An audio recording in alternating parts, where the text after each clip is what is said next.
bogus, obviously. Caitlin Clark, almost unanimous, -1. Angel Reese received one vote, one first place vote. But who would cast a vote for Angel Reese for Rookie of the Year when it was clear that Caitlin Clark was the favorite? With her strong statistics and league-wide recognition, she appeared to be on track for the perfect sweep. However, Angel Reese garnered a single first-place vote, raising suspicions. Fans were left wondering how a player with decent stats, but not on Clark's level, could have received such recognition. This lone vote was more than a mistake. It hinted at something more going on behind the scenes. With one vote shy of being a unanimous WNBA Rookie of the Year, she received 66 of the 67 votes from the panel of national reporters and sports writers. It wasn't just a matter of conflicting viewpoints. It felt like a calculated attempt to undercut Clark's emerging star. With Clark stealing the show in her debut season, this veteran, supposedly envious of the rookie's rapid rise, may have used her contacts to rig the vote. Angel Reese. The lone vote cast not in favor of Clark went to Angel Reese.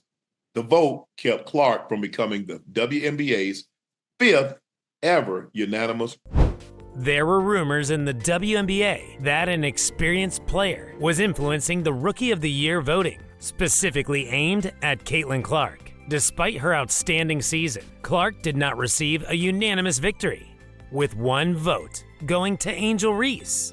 This prompted concerns, as Reese's stats, while solid, did not match Clark's outstanding performance. The whispers began to circulate about a WNBA icon who was purportedly jealous of Clark's rapid ascension.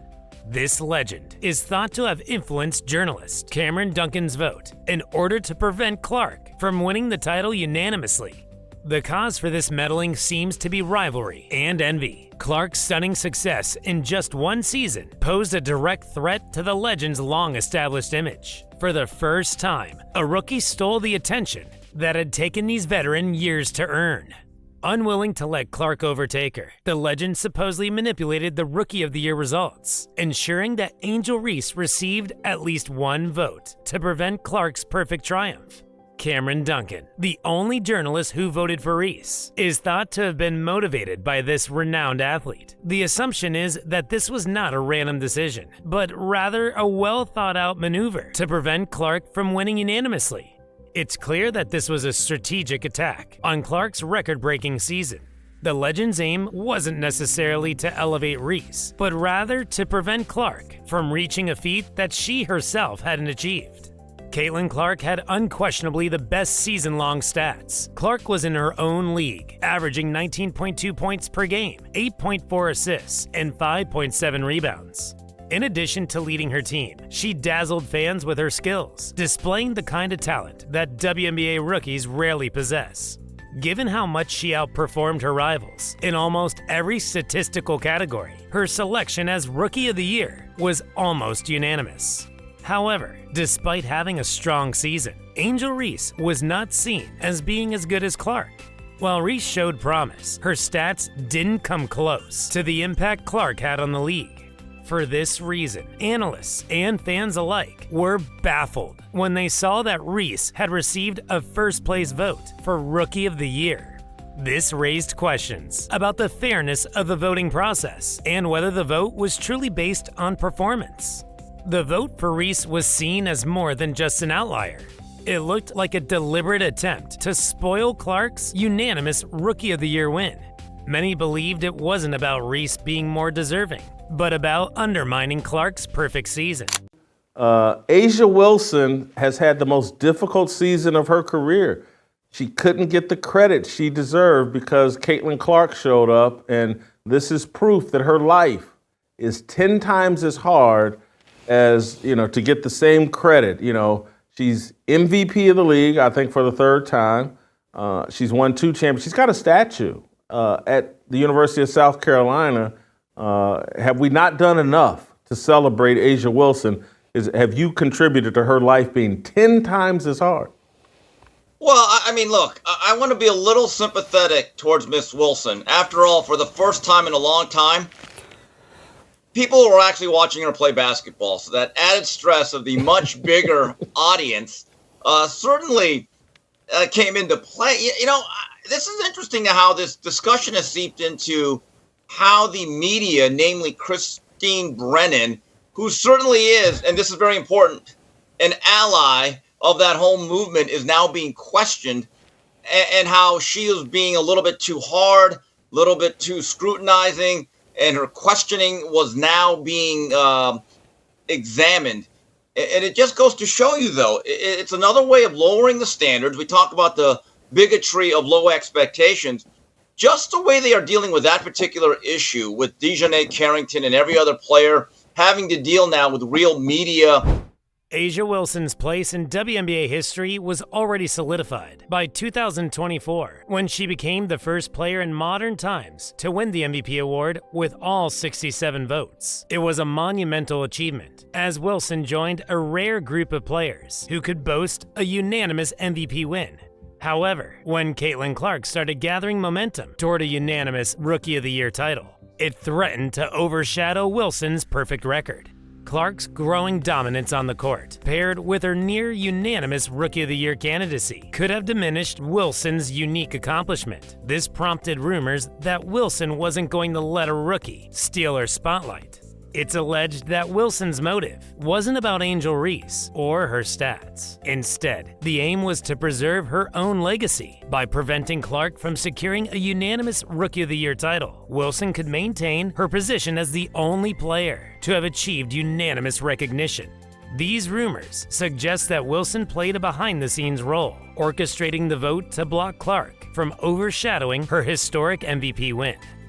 Cameron Duncan, the journalist who cast the controversial vote for Angel Reese, found herself at the center of a storm. Duncan's decision was widely seen as a calculated move to block Clark's unanimous win, rather than a genuine vote for Reese based on her performance. In fact, Duncan was not acting alone. It is believed that Duncan was swayed to vote for Reese rather than Clark by A'ja Wilson.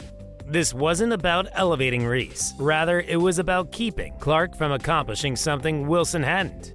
As people started to look more closely at what caused Duncan to give that one opposing vote, her involvement in this dispute became a focus point. Duncan's support of Reese provoked speculation and conjecture over the fairness of the electoral process. Already facing criticism for early scandals, the WNBA suddenly had to deal with claims of tampering in one of its most coveted honors. The controversy surrounding Caitlin Clark's Rookie of the Year vote has taken on racial dimensions. Some allege that Angel Reese, a black player, was used as a pawn in a racial dynamic against Clark, who is white. This narrative suggests that Reese's lone vote, which blocked Clark's unanimous win, wasn't purely about basketball. The racial undertones have reignited conversations about how race influences recognition in the WNBA, drawing parallels to past controversies involving players like Sabrina Ionescu. Many fans and commentators argue that this controversy reflects deeper racial tensions in the league. A'ja Wilson, rumored to have orchestrated the vote, has been linked to this narrative, with some suggesting her influence may have been driven by underlying racial motives. The situation has prompted debates around bias and whether certain players, particularly black athletes, are held to different standards. As this unfolds, the racial aspects of the voting controversy grow louder in the public square. This incident highlights broader discussions on racial equity in sports, and the WNBA is no stranger to such debates. The perception that Reese was propped up to stop Clark, rather than on merit, has sparked conversations about how race impacts player recognition, awards, and public perception. The discussion has escalated, with some fans seeing it as part of a larger issue that the WNBA has faced in balancing race, fame, and fairness within the league. The Rookie of the Year voting controversy has cast a shadow over the WNBA's reputation. Fans, frustrated by the situation, are calling out the league's voting process as biased and politically driven. Many now question whether the awards are truly based on merit or influenced by behind-the-scenes dynamics. The integrity of the WNBA is under fire, as accusations of racial politics and favoritism fuel a growing distrust in how the league operates. Some fans believe the vote blocking Caitlin Clark's unanimous win was an example of a rigged system. The suggestion that A'ja Wilson influenced the vote to protect her own legacy paints a picture of personal egos clashing in a way that compromises fairness. Clark, having had an outstanding season, has become the unfortunate victim in what some describe as a power move by more established players. The controversy has left a stain on the Rookie of the Year award itself, causing many to doubt its legitimacy. Despite the uproar, the WNBA has remained mostly silent, further deepening fan frustration. The league's lack of formal response to the allegations has allowed speculation to run wild. For many, this silence hints at deeper systemic issues within the WNBA, where political games behind the scenes may take precedence over rewarding actual performance on the court. The trust in the league is being chipped away, and more questions than answers surface in the aftermath of the voting scandal. On social media, discussions have been heated, with some even accusing the WNBA of being rigged. Many feel that the system is stacked against players like Clark due to hidden agendas. This incident highlights larger issues in the league's voting process, where favoritism and off-court factors might play a bigger role than actual performance. The controversy has left a bitter taste for those who were expecting a clean and fair recognition of Clark's talent. Meanwhile, players like A'ja Wilson are now facing increased scrutiny. If the allegations are proven true, Wilson's reputation could take a significant hit. Being linked to orchestrating such a move could harm her standing in the eyes of both fans and fellow players. For now, the uncertainty lingers, but the controversy has already left a mark, with people questioning whether fairness in the WNBA's voting process is truly possible. Let us know what you think in the comments. Don't forget to like and subscribe so we can keep you updated.